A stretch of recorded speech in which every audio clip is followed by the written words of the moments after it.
de introspecção. Por que isso aconteceu? Como eu disse, é uma pergunta em aberto. A discussão do próprio processo nos tomaria um curso inteiro, pelo menos. Aliás, foi um dos temas sobre os quais estive debruçado nessa minha temporada recente em Cambridge, como pesquisa. Não?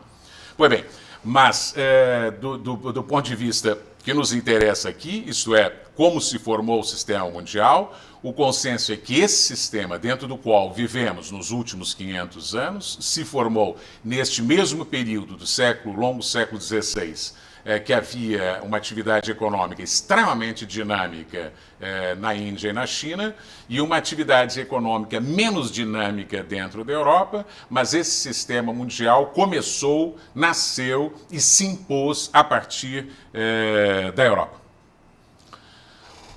O sistema mundial, no sentido econômico e político que nós conhecemos hoje, ele não se formou na base de uma justa posição contratual de Estados, nem muito menos, não é?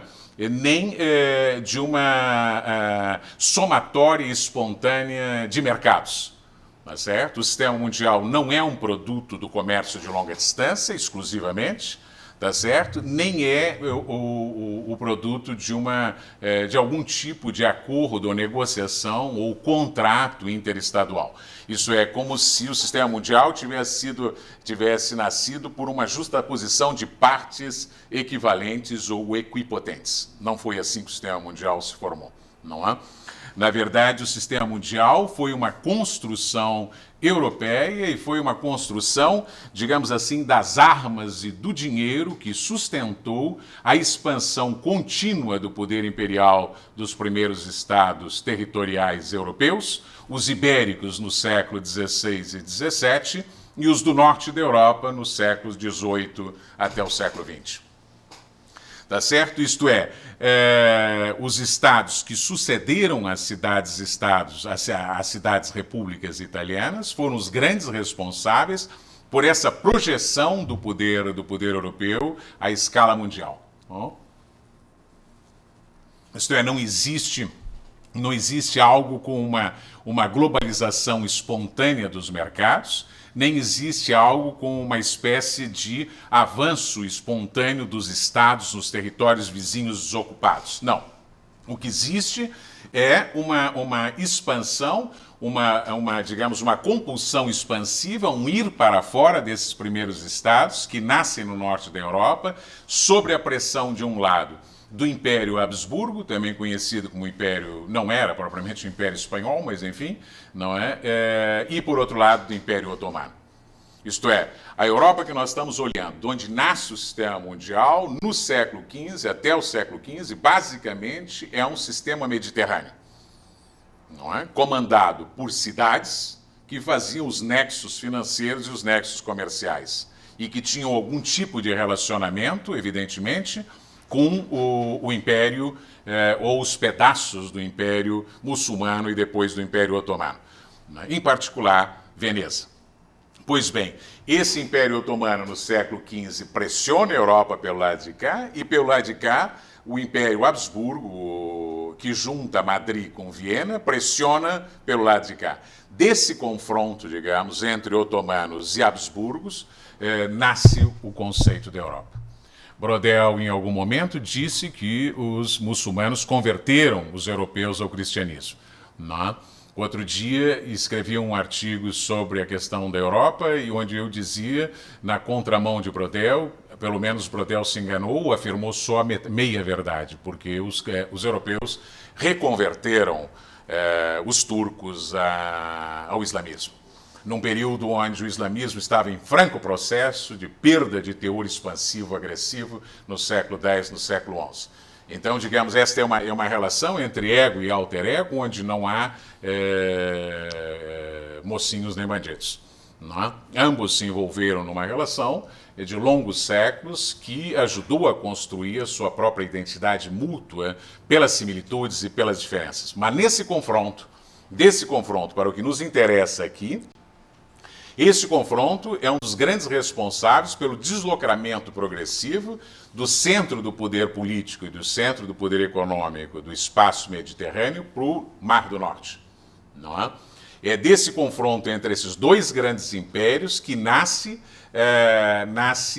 os 3 primeiros ou os 4 primeiros grandes estados europeus territoriais, isto é, Holanda, França, Grã-Bretanha e, num período bem anterior, o pequenininho Portugal. Não é certo? Esses estados esses estados do norte da Europa, esse pequeno, é uma coisa absolutamente fantástica do ponto de vista do que alguns historiadores já chamaram o milagre europeu, na verdade é comandado por um triângulo que junta Paris, Amsterdã e Londres. Né? É um pedacinho de terra desse tamanho, onde se constitui uma espécie de máquina de acumulação e de expansão do poder e da riqueza,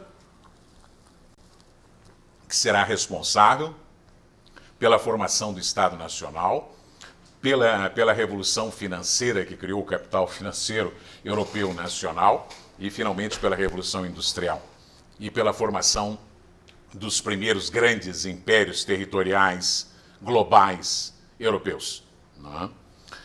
Pois bem, essa nova forma que é importante para nós, essa nova forma de organização do poder, que são os estados territoriais, se consolida mais ou menos exatamente no fim deste longo século XVI, se consolida em torno de 1650.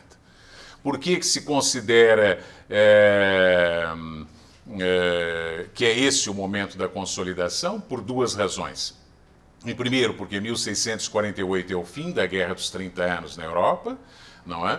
E é quando a Paz de Westfália é assinada por 150 príncipes, estados, homens do poder europeus, e onde se define como princípio do relacionamento entre esses senhores a ideia da soberania nacional, ou da soberania territorial, ou do não direito da intervenção externa nas questões internas. Não é? Mas, ao mesmo tempo, eu diria que 1648 é um momento decisivo do nascimento desta modernidade do sistema mundial, porque 1648 é a data símbolo, digamos, da Revolução Inglesa, que derrubou a monarquia, entronizou a República com Cromwell. Foram poucos anos, mas foram anos absolutamente decisivos na história da Inglaterra. Foram os anos dos atos da navegação, foram os anos em que a Inglaterra começou a praticar ativamente a política mercantilista e colonial, que é o segredo do sucesso da Inglaterra, a despeito de que a ideologia conte que a Inglaterra é um caso virtuoso de sucesso liberal. Não é? Na verdade, a Inglaterra é uma culminação liberal, não é, de um caso virtuoso de exercício de políticas mercantilistas e colonialistas extremamente agressivas. Extremamente agressivas. Não é? Não apenas a Inglaterra, não é? Mas também, sobretudo, Holanda e França. A partir desse momento, no século XVIII, é que se consolida, se pode falar da formação na Europa de um sistema interestatal. Não é? A partir desse momento, se pode falar na Europa da consolidação de uma coisa que é a combinação do Estado nacional, do Estado territorial com a economia nacional. Não é? Isso só vai aparecer, só vai acontecer na Inglaterra. É a pioneira, tá certo? Isso é onde você tem um recorte, territorial da atividade econômica que coincide com o recorte político, porque é o Estado, é o poder político que recorta um determinado território e dá a ele, pela via da moeda, do sistema tributário e do sistema bancário e de crédito, a partir de um banco central, o Banco da Inglaterra, o Banco de Amsterdã, dá a essa economia uma capacidade, uma dinâmica de funcionamento endógeno. Isso não existia na economia do Império Espanhol, tá certo? A Espanha nunca foi uma economia nacional, também, e não existia nas cidades italianas. Na verdade, é o poder inglês, tá certo? É o Estado inglês que pela primeira vez delimita, talvez ajudado pela própria condição de ilha, tá certo? E também ajudado pela condição de potência inferiorizada dentro do sistema europeu nesse momento, é que defensivamente a Inglaterra se fecha, não é? E recorta suas fronteiras protetoras. A Inglaterra cria o seu Banco Central, o Estado inglês cria a dívida pública articulada com seus bancos, o que fundam sistemas de banco e de crédito, que são a base do nascimento do capital financeiro inglês. É nesse momento, é na segunda metade do século XVII e antes da Revolução Industrial, digamos, que nasce essa máquina responsável pelo redesenho do sistema econômico e político mundial. Os estados e as economias nacionais. Tá certo? Até hoje, a globalização do capitalismo tem sido, não é? E não vejo sinal de que deixe de ser, uma projeção do poder econômico e político de estados nacionais. Fosse o da Holanda, fosse o da Inglaterra, fosse o da França, seja o dos Estados Unidos hoje.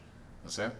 Isto é, do nosso ponto de vista, não tem razão, nem os marxistas que afirmam a convicção numa espécie de globalização do capital, não é?